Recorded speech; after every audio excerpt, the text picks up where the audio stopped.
un honor y una gran sorpresa poder recibir al señor Domingo Felipe Cavallo, porque uno lo ve en la televisión, lo ha visto en distintos gobiernos, lo ha visto haciendo propuestas y demás, y que hoy lo tengamos en la 93.1, llegando a 10 pueblos y a través de internet, realmente es un honor y es un gran agradecimiento que haya elegido nuestro medio para contarles que está en la lista 63 por el compromiso federal, letra A, para las elecciones PASO, para las primarias abiertas, simultáneas y obligatorias. Le vamos a dar el muy buenos días y el agradecimiento a la gente linda de Telecat, que también está aquí para hacer más breve la estadía del doctor, que tiene una larga jornada de viaje. Buen día, doctor. Buen día, es un gusto estar en Etruria y conocer a ustedes, además enterarme de que tu hija está en Harvard,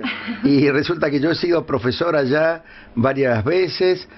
Últimamente he estado enseñando en la Universidad de Yale, que no está lejos, y bueno, a encontrarme aquí con esta coincidencia, siendo que estoy en mi provincia, en Córdoba, y en esta localidad, en esta ciudad de Etruria, es realmente algo agradable. Bueno, es un gusto poderlo tener y darle la bienvenida con algo grato. La idea es que usted nos pueda contar, bueno, debido al tiempo, en pocas palabras, la propuesta, la idea de llegar al Congreso. Usted que ya estuvo pasando por el Ejecutivo Nacional, ¿no? Así es, yo creo que puedo hacer un aporte con mi experiencia y con mis conocimientos de los temas económicos y sociales, en defensa de los cordobeses, pero también ayudando a resolver los problemas que tiene el país.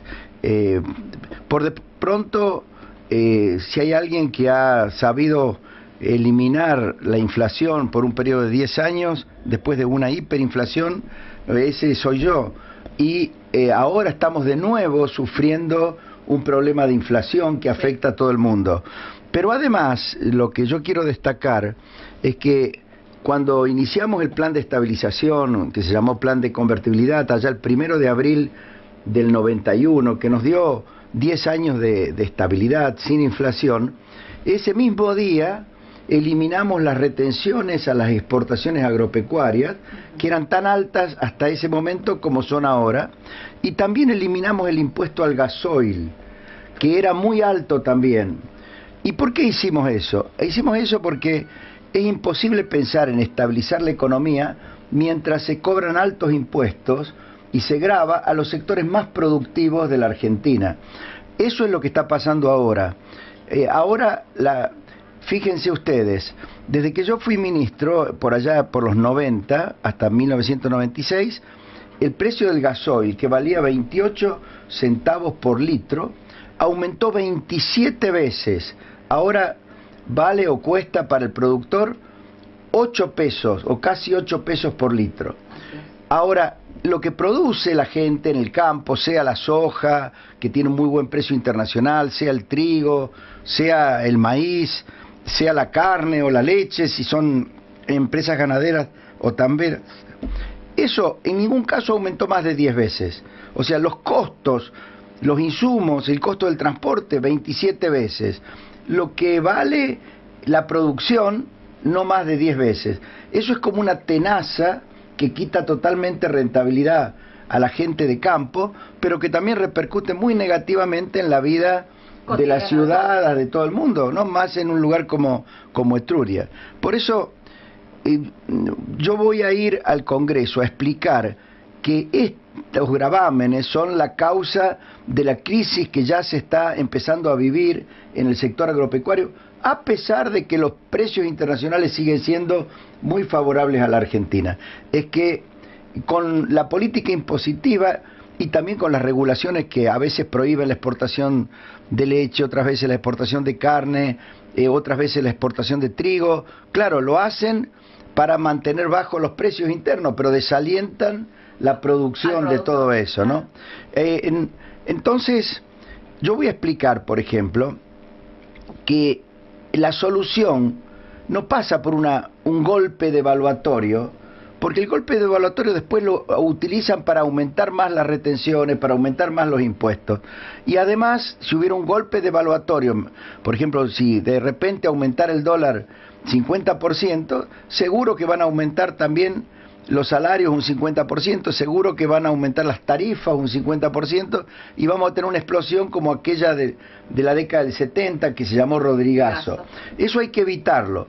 El gobierno tiene que devaluar al ritmo más o menos de la inflación y no va a poder hacer otra cosa. Pero primero tiene que reconocer la inflación. Claro, tiene que reconocer la inflación y tiene que eliminar estos impuestos que son la causa de los problemas.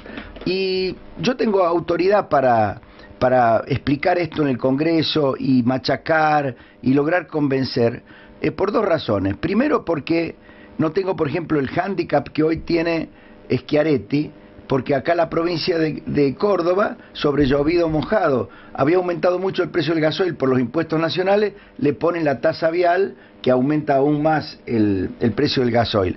El costo de transporte aumentó 15 veces y ningún producto que se lleva o se trae aumentó más de 10 veces. Eso quiere decir que hoy día mercadería que viene, por ejemplo, de Buenos Aires y se vende en Córdoba, tiene una carga de costo de transporte muy superior a la que tenía antes. Y el productor que manda su producción o la tiene que mandar, por ejemplo, al puerto, le descuentan por flete una cifra mucho mayor a la que le descontaban antes. Además de que le descuentan las retenciones que antes no existían. Entonces, lo que le queda al productor es muy poco y por lo tanto eso repercute negativamente en la vida de poblaciones como Etruria, donde el grueso de la actividad de la gente está conectada con el campo, ¿no? ¿Usted propondría la eliminación de las retenciones, bajar un porcentaje de No, eliminarlas. Mire, tal como yo lo hice el 1 de abril del 1991. En aquel momento, por ejemplo, los supuestos economistas ortodoxos, por ejemplo los del Fondo Monetario, se oponían a que bajáramos las retenciones con el argumento de que íbamos a recaudar menos. Y sin embargo, se recaudó más. ¿Sabe por qué? Porque bajar las retenciones permitió tanto movimiento en el campo y además la estabilidad trajo mucho movimiento en el comercio, en la industria, que por los impuestos normales, por el IVA y por ganancias, se pasó a cobrar lo que se dejaba de cobrar por vía de las retenciones. Claro. Y lo mismo tiene que pasar acá. Si estos malos impuestos los eliminan y la economía empieza a mejorar porque hay inversión, porque hay aumento de la productividad, aumento de la producción, finalmente, por vía de los impuestos más normales, se va a recaudar lo que se dejó de recaudar por retención. Además, los gobiernos, tanto el provincial como el nacional, tienen que cuidar el gasto, porque no se trata de no pagarle a los docentes o a los médicos o a las enfermeras o a la policía. Ellos tienen derecho a cobrar y cobrar buenas remuneraciones. Pero, por ejemplo, se pagan sobreprecios en las obras que se construyen y eso es un gasto superfluo, ineficiente y a veces que esconde corrupción.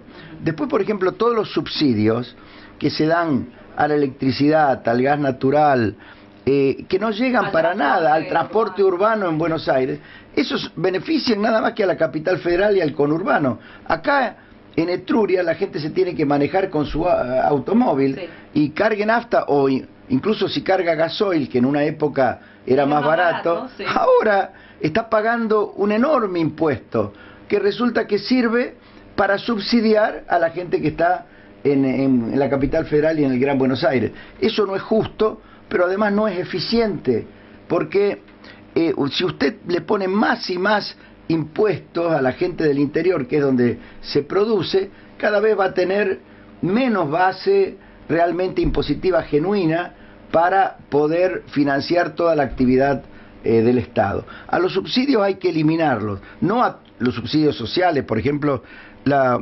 asignación universal por hijo está muy bien. También acá en la provincia, por ejemplo, unos subsidios para alentar el primer empleo están muy bien.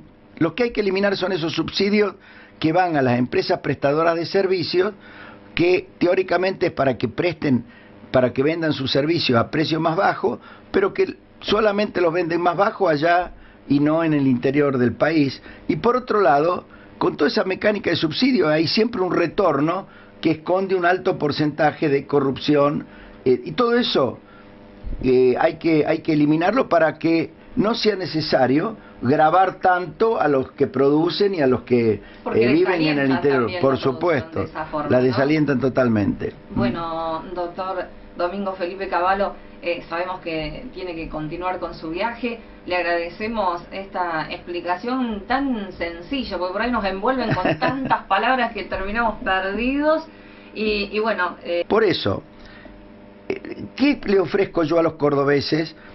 Miren, si me tienen a mí allá en la Cámara de Diputados, yo le voy a abrir también los ojos a los otros diputados, para que no dejen pasar las oportunidades, en el momento claro, las oportunidades que uno tiene para realmente recuperar lo que es de Córdoba, ¿no? Y bueno, le pido a la gente que vote la lista de Es Posible, el partido que crearon Adolfo y Alberto Rodríguez Sá, en el cual estoy orgulloso de ser candidato. Es la lista 63, y que, como usted describió, Amanda, es un voto que tiene varios colores: anaranjado, celeste, verde. Vamos a ver si ponemos algunas pancartas aquí en Etruria, para que también, a través de ver las pancartas, les resulte fácil identificar mi voto. Bueno, muchísimas gracias. Gracias a usted, que tenga un gran día, como se llama nuestro programa. Felicitaciones al equipo que lo acompaña, y será hasta pronto. Esperemos que ya cuando vuelva sea como diputado por supuesto, y por supuesto que me voy a acordar muy bien de este grato momento que me han hecho pasar aquí en Etruria, y voy a volver por aquí. Gracias. Bueno.